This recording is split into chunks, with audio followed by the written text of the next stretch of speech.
వైసీపీలోకి వలసలు మొదలయ్యాయా? జిల్లాల్లోని ప్రధాన అభ్యర్థులను ఫ్యాను కిందకు తీసుకురావడానికి వైసీపీ అధిష్టానం ప్రయత్నిస్తోందా? అవునని అంటున్నాయి రాజకీయ వర్గాలు.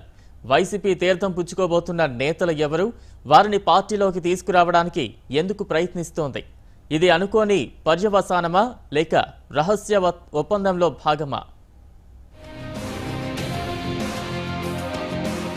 ఒక ఎంపీ ఒక ఎమ్మెల్యే ఉన్నటువంటి పశ్చిమ గోదావరి జిల్లాలో బీజేపీ బలం ఏ విధంగా ఉండబోతుంది అనేది మనం ఇప్పుడు పరిశీలిద్దాం. తెలుగుదేశం పార్టీకి కంచుకోట పశ్చిమ గోదావరి జిల్లాలో గెలిచేందుకు ప్రతిపక్షం సర్వశక్తులా ప్రయత్నిస్తోంది.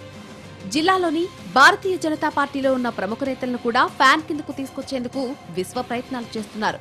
ఇప్పటికే కేంద్రంలో బీజేపీ, ఏపీలో వైసీపీ అంతర్గతంగా ఒప్పందం కుదుర్చుకున్నాయనే ఊహాగానాలు ఊపందుకున్న తరుణంలో పశ్చిమ గోదావరి జిల్లాలో నేతల జంపింగ్లకు సిద్ధమవడం అనేక ఊహాగానాలకు దారితీస్తుంది. టీడీపీని ఎదుర్కొనేందుకు బీజేపీ, వైసీపీలు ఒంటరిగా పోరులో దిగుతామని బహిరంగంగా ప్రకటనలు చేస్తున్నప్పటికీ సీనియర్ నేతలను వైసీపీలో చేర్చి ఏపీలో తమ బలాన్ని నిలబెట్టుకునేందుకు బీజేపీ ఆరాటపడుతుందని రాజకీయ శ్రేణుల్లో చర్చలు జరుగుతున్నాయి.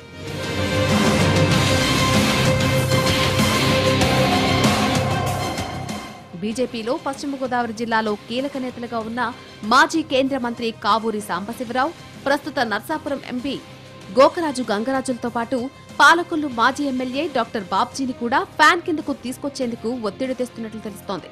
కావూరి సాంబశివరావును వైసీపీలోకి తీసుకొస్తే ఏలూరు పార్లమెంట్లో టీడీపీని ఎదుర్కొనేందుకు ప్రధాన సామాజిక వర్గం నుండి బలమైన నేత వచ్చినట్లుంటుందని ఆలోచిస్తుంది. కావూరి రావాలంటే ఆయనకు ఏలూరు పార్లమెంట్ టికెట్ ఇవ్వాల్సిందేననే వాదన వినిపిస్తోంది. అయితే ఇప్పటికే కోటగిరి శ్రీధర్ ఏలూరు ఎంపీ అభ్యర్థి తానేనంటూ విస్తృతంగా ప్రచారం చేసుకోవడంతో కావూరికి కాకపోయినా ఆయన కుటుంబంలో ఒకరికి ప్రాధాన్యత ఇస్తామని హామీ వచ్చినా కావూరి వైసీపీ తీర్థం పుచ్చుకునేందుకు సిద్ధంగా ఉన్నారని కావూరి కార్యకర్తల్లో చర్చలు జరుగుతున్నాయి. ఇక ఏలూరు పార్లమెంట్తో పాటు నర్సాపురం పార్లమెంట్లోనూ వైసీపీ తన బలాన్ని పెంచుకుని తీరంలో ఫ్యాన్ గాలి పెంచేందుకు విశ్వ ప్రయత్నాలు చేస్తోంది. గత ఎన్నికల్లో నర్సాపురం ఎంపీగా పోటీ చేసిన వంకా రవీంద్ర ఓటమితో వైసీపీ ధీటైన అభ్యర్థి కోసం వెతుకుతోంది. జిల్లాలో పూర్తిగా ప్రతిపక్షానికే పరిమితమైన వైసీపీలో పార్లమెంట్ స్థానానికి ఎవ్వరూ ధైర్యం చేయలేరు. ఎన్నికలు సమీపిస్తున్న తరుణంలో ఇంకా నర్సాపురం లోక్సభ అభ్యర్థిని ఎంపిక చేయలేకపోయారనే అపవాదు వైసీపీని వెంటాడుతోంది. దీంతో నర్సాపురం పార్లమెంట్ అభ్యర్థి ఎంపికపై నేరుగా అధినేత జగన్ దృష్టి సారించినట్లు తెలుస్తోంది. ప్రస్తుత బీజేపీ ఎంపీ గోకరాజు గంగరాజును వైసీపీలోకి లాగేందుకు ఆ పార్టీ నేతలు చేసిన ప్రయత్నాలు ఫలించకపోవడంతో గంగరాజు తనయుడు రంగరాజును ఫ్యాన్ కిందకు చేర్చాలని ఒత్తిడి చేస్తున్నారు. నర్సాపురం పార్లమెంటుకు ప్రముఖ పారిశ్రామికవేత్త రఘురామకృష్ణరాజును టీడీపీ సిద్ధం చేయడంతో విస్తృతంగా ప్రచారం చేస్తూ విజయం ఖాయమంటూ ధీమా వ్యక్తం చేస్తున్నారు. నర్సాపురం పార్లమెంట్ స్థానానికి సమఉజ్జీలు లేకపోవడంతో గంగరాజు తనయుడు రంగరాజును బరిలో దింపేందుకు వైసీపీ చర్చలు జరుపుతున్నట్లు తెలుస్తోంది. గంగరాజుకు మేనరుడైన రఘురామకృష్ణరాజు టీడీపీలో పోటీ చేస్తుండగా గంగరాజుకు బావ అయిన కనుమూరి బాపిరాజు కాంగ్రెస్ లో బరిలోకి దిగనున్నారు. దీంతో గంగరాజు బీజేపీలో కొనసాగుతారా లేక వైసీపీలో అవకాశమిస్తే పార్టీ మారతారా అనే దానిపై విస్తృతంగా చర్చలు జరుపుతున్నాయి.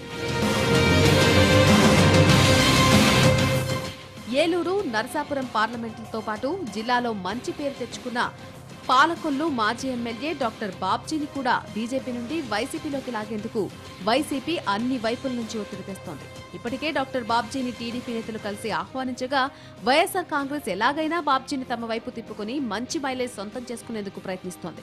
ఇలా బీజేపీ నేతలైన కావూరి, గోకరాజు గంగరాజు ఫ్యామిలీ డాక్టర్ బాబ్జీ వంటి వారిని వరుసగా తమ ఫ్యాన్ కిందకు చేర్చేందుకు వైసీపీ చేస్తున్న ప్రయత్నాలు ఫలిస్తాయా లేదా అనేది వేచి చూడాల్సిందే. బీజేపీ ఎంపీగా ఉన్న గోకరాజు గంగరాజు కానీ అదేవిధంగా బీజేపీలో రాష్ట్ర స్థాయి సదస్సులకు హాజరవుతున్నటువంటి కావూరి సాంబశివరావు కానీ ఇప్పటివరకు వారు పార్టీ మారడం లేదు, కనీసం బీజేపీలో ఉంటున్నామనేటువంటి విషయాన్ని కూడా వ్యక్తిగతంగా కూడా మీడియా ముందు చెప్పడం లేదంటే వీరిద్దరు కుటుంబాలు కూడా తిరిగి వైసీపీలోకి వెళ్తాయనేటువంటి అనుమానాలు అయితే వీరి వైఖరి వల్ల అందరికీ కనబడుతోంది. ఇదే ధృవీకరించే పరిస్థితులు ఏర్పడబోతున్నాయి. కెమెరా పర్సన్ ఆంజనేయులతో మురళి, భారత్ టుడే, పశ్చిమ గోదావరి.